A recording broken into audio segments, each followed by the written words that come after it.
Syahidallahu annahu la ilaha illahu wal malaikatu wa ulul ilmi qa'iman bil qist. Yang bersaksi tiada Tuhan kecuali Allah, hanyalah Dia-Nya Allah. Yang pertama, yang kedua adalah derajat para malaikat, yang ketiga orang-orang yang punya ilmu. Setelah Allah, para malaikat, nomor tiga adalah orang-orang yang punya ilmu. Bukan orang-orang yang punya harta, bukan orang-orang yang punya jabatan, bukan orang-orang yang tidak menuntut ilmu agama, tetapi Allah sendiri menyampaikan bahwa manusia yang punya derajat yang ketiga setelah Allah, malaikat, adalah orang-orang yang punya ilmu. Maka tanamkan cita-cita, ya Allah, jadikanlah aku orang-orang yang punya jabatan pangkat yang ketiga setelah Allah, malaikat. Jadikanlah aku sebagai orangnya, ya Allah. Maka orang-orang punya cita-cita yang tinggi. Nya puji cita-cita aku. Puji cita-cita aku. Kajian ulama buku. Kajian yang agak-agaknya santriwati buku cita-cita.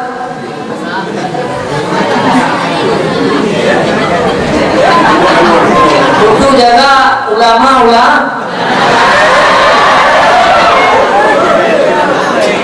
Alhamdulillah. Nyai jaga ulama, alhamdulillah. Apalagi tanya mudah-mudah di sini oleh daya kata dan sangat mudah. Ulang tunggunya mudah tak. Jadi dua-dua dapat konjiro jadi maupun juga orang. Nana heta dia berkeluarga dengan tunggu. Maka tanamkan dalam hati kita, jadikanlah aku sebagai ulama atau pendamping.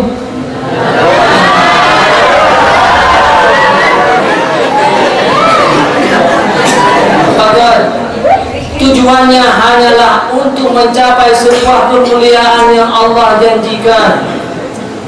Rasulullah juga pernah menyampaikan, innallaha wa malaikatahu wa ahlus samawati sab'i wa ahlul ardi sab'i la yusalluna ala muallimil ilmi hatta namla fi hujriha wa hatta al-hawdi fil bahri la yusalluna ala muallimil ilmi.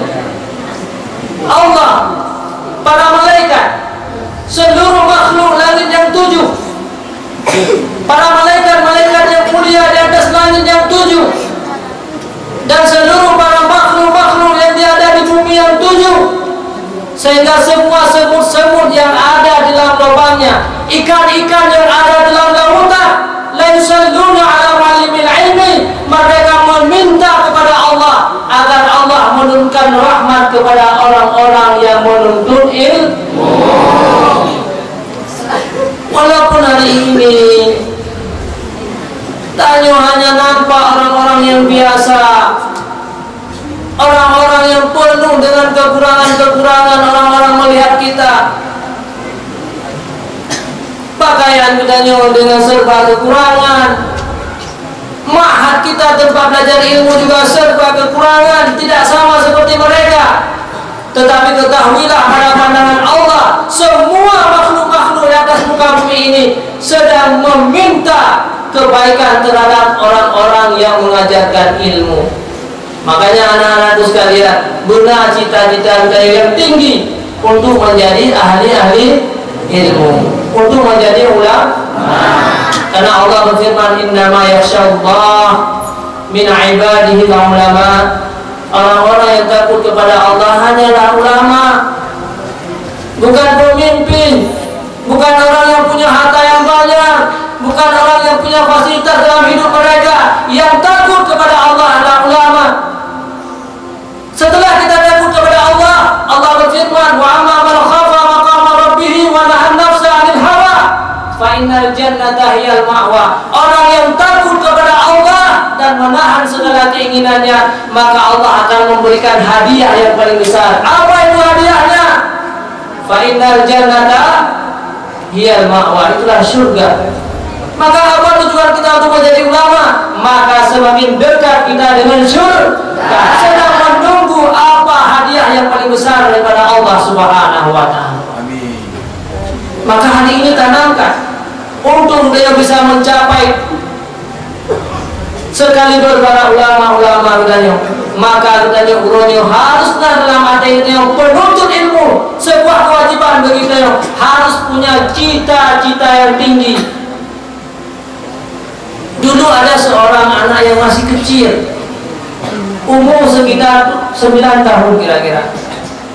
Jamun di daerah Konstantinopel ada seorang anak yang namanya Muhammad Murad. Muhammad Murad. Pada satu hari beliau belajar ilmu hadis, mendengarkan sebuah hadis dari gurunya. Rasulullah pernah bersabda, la tuftahanna al-Qustantiniyatu fa ni'mal amir wa amiruha wa ni'mal jayshu jayshuha. Sungguh pada satu saat nanti, kata Rasulullah, kota Konstantinopel daerah Turki akan bisa ditaklukkan oleh seorang raja, maka manusia yang paling baik itulah rajanya, dan tentara yang paling baik adalah tentara yang bisa menaklukkan Konstantinopel. Padahal daerah Konstantinopel yang dikuasai oleh kafir bertahun-tahun, ratusan tahun dikuasai oleh orang-orang Kristen. Hanya pernah menang Islam, tetapi Rasulullah jauh sebelumnya pernah disampaikan dalam sebuah hadis, ada seorang manusia nanti, ada seorang raja beserta tentara-tentara mereka bisa menaklukkan Konstantinopel. Lihat Muhammad Murad yang bingung hadisnya. Setelah tengah malam beliau bangun tahajud. Nah, tahajud malam. Beliau tahajud. Di sujud yang terakhir beliau berdoa kepada Allah. Allahumma ja'alni al-Fatihah. Beliau mengalirkan air mata. Ya Allah, jadikanlah aku orang yang bisa menaklukkan Konstantinopel itu. Kenapa? Karena dia merindukan agar menjadi manusia yang paling baik seperti yang seperti yang diceritakan oleh Rasulullah SAW. Ingin wujud ke manusia, padahal tidak mungkin. Mina ulun yang bercita-cita lagi yang dikira sawan. Mana mungkin kok hebat-hebat raja Islam yang awal tidak sanggup mengalahkan, yaitu orang-orang kafir, tidak sanggup menaklukkan Konstantinopel. Tetapi anak yang baru dikuruntun punya cita-cita yang tinggi. Makanya Rasulullah menyampaikan, innallaha yuhibbu ma'aliyal umur. Allah cinta kepada orang-orang yang punya cita-cita yang tinggi. Jadi untuk menjadi manusia-manusia yang sukses kita yang harus punya cita-cita. Inilah seorang Muhammad Murad. Tengah malam berdoa kepada Allah, kumpul daya supaya dia menjadi manusia yang paling hebat, menjadi raja yang paling hebat yang pernah diberikan, yang pernah disampaikan oleh Rasulullah. Maka termasuk beliau seperti apa yang dikatakan oleh Rasulullah, maka merupakan keistimewaan yang pernah disampaikan oleh Rasulullah SAW. Nyamban cita-cita, putra cita-cita untuk menjadi manusia yang paling hebat, menjadi pemimpin yang paling hebat. Akhirnya beliau berdoa, Allahumma ja'alni al-Fatihah, dengan mengalirkan air mata dengan penuh keikhlasan. Ya Allah, jadikanlah aku yang bisa menaklukkan Konstantinopel itu. Untuk apa? Supaya aku termasuk orang-orang yang disampaikan oleh Rasulullah, fa ni'mal amiru amiruha, orang yang paling baik itulah rajanya. Supaya aku termasuk orang-orang itu. Maka inilah juga kita demikian pula, supaya kita menjadi orang-orang yang mengajarkan ilmu. Apa kata Rasulullah? Innallaha wa malaikatahu wa ahlus samawati sab'i wa ahlul ardi sab'i hatta namla fi hujriha. Para malaikat-malaikat Allah, para malaikat seluruh makhluk yang ada di muka bumi ini, mereka meminta rahmat kepadamu wahai penuntut ilmu. Maka berdoa, ya Allahumma ja'alni mu'allima, jadikanlah aku sebagai mu'allim di masa yang akan datang, orang yang mengajarkan ilmu, supaya kita bisa mendapatkan keistimewaan yang disampaikan oleh Rasulullah. Orang semua makhluk ini berdoa kepada kita. Maka setelah umur beliau 15 tahun, setelah umurnya 15 tahun, Setelah ayah beliau mangkat, maka pasukan yang beliau pimpin akhirnya sanggup menaklukkan Konstantinopel karena punya cita-cita yang tinggi. Nyantu yang sudah kenal dengan Muhammad Al-Fatih. Itulah seorang manusia yang pernah dijanjikan oleh Rasulullah, yang mendapatkan sebuah keistimewaan yang besar, yang mengamalkan hadis-hadis Rasulullah. Fa ni'mal amiru amiruha wa ni'mal jaishu jaishuha. Itu yang pertama. Jadi untuk menuju kesuksesan dari umrohnya di masa yang akan datang, harus punya cita-cita yang tinggi. Harus punya cita-cita yang tinggi. Jadi cita-cita hanya baju yang punya seorang ulama besar yang bisa berkembang ilmu beliau kemana-mana. Beri kampung macam masa itu.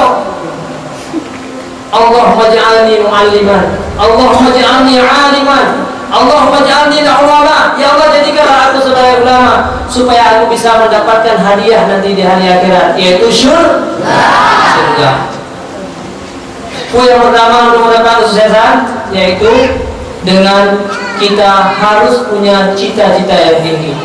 Innallaha yuhibbu ma'aliyal umur wa yubghidu safsasaha. Allah cinta kepada orang-orang yang punya cita-cita yang tinggi, tetapi Allah itu benci terhadap orang-orang yang tidak punya cita-cita, yang cita-citanya rendah, yang cita-citanya hina. Menjenanya doa aku tinggal menjadi ilmu. Itu tidak ada arti cita-cita yang nyoba aku tinggal ada yang dalam kali PDP macam muka pisang-pisang mulai macam lagi. Itu tidak ada arti cita-cita. Tapi harus punya cita-cita yang tinggi. Itu yang pertama. Yang pertama harus punya cita-cita yang tinggi. Maka lihatlah kelebihan-kelebihan ahli-ahli ilmu. Yang kedua, beliau harus punya niat yang ikhlas. Punya niat yang ikhlas dalam kita menuntut ilmu agama Allah. Innama a'malu binniyat wa likulli imri'in ma nawa. Faman kana hijratuhu ila Allah fa hijratuhu ila Allah wa rasulih. Jadi yang pertama, yang kedua, dia punya niat yang benar. Tanya menuntut ilmunya Allah karena sesuatu. Jadi punya niat yang benar. Tanya hana bisa dipengaruhi oleh keadaan, hana dipengaruhi oleh tempat kadang-kadang yang hana fasilitas, hana bisa menghambat katanya untuk menjadi orang-orang yang punya ilmu, walaupun kita orang-orang miskin. Yang penting bukan mencari ilmu untuk mendapatkan kebahagiaan. Kita sedang menunggu hadiah yang besar, yaitu sebagai ahli-ahli syurga. Maka harus punya niat yang benar-benar. Dalam menuntut ilmunya mana mesti kita yang menjadi orang-orang yang punya harta. Banyak orang-orang yang sukses di masa yang lalu, mereka orang-orang yang miskin, tetapi mereka sabar di dalam menuntut ilmu. Imam Malik, nadam dina Imam Malik. So Imam Malik. Imam Malik adalah seorang imam madhab yang mengembangkan madhab Maliki. Beliau seorang ulama besar di Madinah, seorang ulama besar yang banyak orang-orang yang ada di sekeliling Madinah, bahkan Jazirah Arab menuntut ilmu kepada Imam Malik. Di dalam belajar Imam Maliknya orang-orang miskin, sampai hukum rumah hukum beliau karena harta. Imam Syafi'i juga orang-orang miskin. Dia seorang anak yatim. Pada saat Imam Syafi'i, nanti Imam Syafi'i, sama Imam Syafi'i, sama Muhammad bin Idris Syafi'i. Pada saat lagi ini berusia dia belajar ilmu agama, akhirnya berangkatlah beliau ke Imam Malik di Madinah. Imam Syafi'i belajar pada Imam Malik di Madinah. Terus di Madinah hana pena, hana sapu-sapuna. Beliau tidak memiliki pena, tidak memiliki buku.